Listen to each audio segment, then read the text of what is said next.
Australia cricket చరిత్రలో ఒక పెద్ద బ్లాక్ మార్క్ ఈ ప్రపంచ కప్లో పడింది. జింబాబ్వే చేతిలో దెబ్బతిన్నప్పుడే ఆసీస్ పతనం మొదలైంది. ఇక శ్రీలంక చేతిలో ఓడిపోయాక ఆస్ట్రేలియా పని అయిపోయిందనిపించింది. కానీ ఆఖరి నిమిషంలో ఏదో ఒక అద్భుతం జరిగి సూపర్ 8 బెర్త్ దక్కుతుందని ఆశపడ్డ కంగారులకి వానదేవుడు కోలుకోలేని షాక్ ఇచ్చాడు. జింబాబ్వే ఐర్లాండ్ మ్యాచ్ వర్షం వల్ల రద్దు కావడంతో జింబాబ్వే ఖాతాలో ఒక పాయింట్ వచ్చి చేరింది. దీంతో వారి పాయింట్లు 5కి చేరాయి.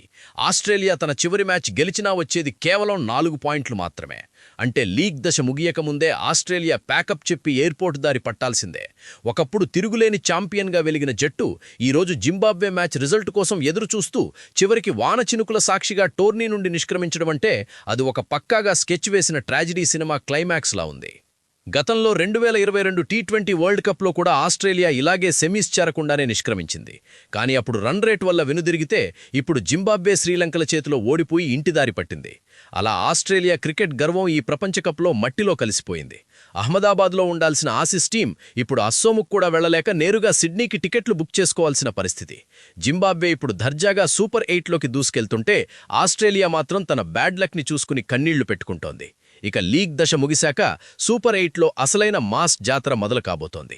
ఈ టోర్నీలో మొత్తం 4 గ్రూప్స్ ఉండగా గ్రూప్ డి నుండి దక్షిణాఫ్రికా, న్యూజిలాండ్, గ్రూప్ సి నుండి వెస్టిండీస్, ఇంగ్లాండ్, గ్రూప్ బి నుండి శ్రీలంక, జింబాబ్వే సూపర్ 8కి ఎంపికవగా గ్రూప్ ఏ నుండి ఇండియా ఇప్పటికే సూపర్ 8కి ఎంట్రీ ఇవ్వగా మిగిలి ఒక స్థానం కోసం అమెరికా, పాకిస్తాన్ పోటీ పడుతున్నాయి. ఈ రెండింట్లో ఏ జట్టు సూపర్ 8కి చేరుతుందో ఫిబ్రవరి 18కి క్లారిటీ వచ్చేస్తుంది. టీమిండియా లీగ్ దశలో అజేయంగా నిలిచి ఇప్పుడు సూపర్ 8 వేట మొదలుపెట్టనుంది. ఇండియా సూపర్ 8 షెడ్యూల్ చూస్తుంటేనే రోమాలు నిక్కబుడుచుకుంటున్నాయి. భారత కాలమానం ప్రకారం మన మ్యాచులన్నీ సాయంత్రం 7 గంటలకే ప్రారంభమవుతాయి. అంటే ఆఫీస్ వర్క్ ముగించుకుని ప్రశాంతంగా పాప్కార్న్ ముందు వేసుకుని ఎంజాయ్ చేసే పర్ఫెక్ట్ టైమింగ్ అన్నమాట. ఇక టీమిండియా సూపర్ 8 షెడ్యూల్ విషయానికొస్తే ఫిబ్రవరి 22న India versus south Africa Narendra Modi stadium అహ్మదాబాద్లో జరగనుంది. లీగ్ దశలో చివరగా ఆడిన చోటే సూపర్ 8 వేటను సౌత్ ఆఫ్రికాపై మనం మొదలు పెట్టబోతున్నాం. అహ్మదాబాద్ గడ్డ మీద ప్రతి బంతి ఒక అగ్నిగోళంలా మారడం ఖాయం. ఫిబ్రవరి 26న ఇండియా వర్సెస్ జింబాబ్వే మ్యాచ్ చెన్నైలోని చిదంబరం స్టేడియంలో జరగనుంది. ఆస్ట్రేలియాను ఇంటి పంపిన జింబాబ్వేపై మనోళ్లు చెన్నై స్పిన్ పిచ్పై విరుచుకుపడనున్నారు. చిదంబరంలో చపాక్ స్టేడియం విజిల్స్తో హోరెత్తిపోవాలి. మార్చ్ 1న ఇండియా వర్సెస్ వెస్టిండీస్ కోల్కతాలోని ఈడెన్ గార్డెన్స్ జరగనుంది. కరీబియన్ కింగ్స్తో ఈడెన్ గార్డెన్స్లో జరిగే ఈ పోరు ఒక హై వోల్టేజ్ యాక్షన్ థ్రిల్లర్ని తలపించడం ఖాయం. ప్రస్తుతం ఉన్న ఫామ్ చూస్తుంటే మన టీం ఒక బ్రేకుల్లేని హైస్పీడ్ ఎక్స్ప్రెస్ రైల్లా దూసుకుపోతోంది.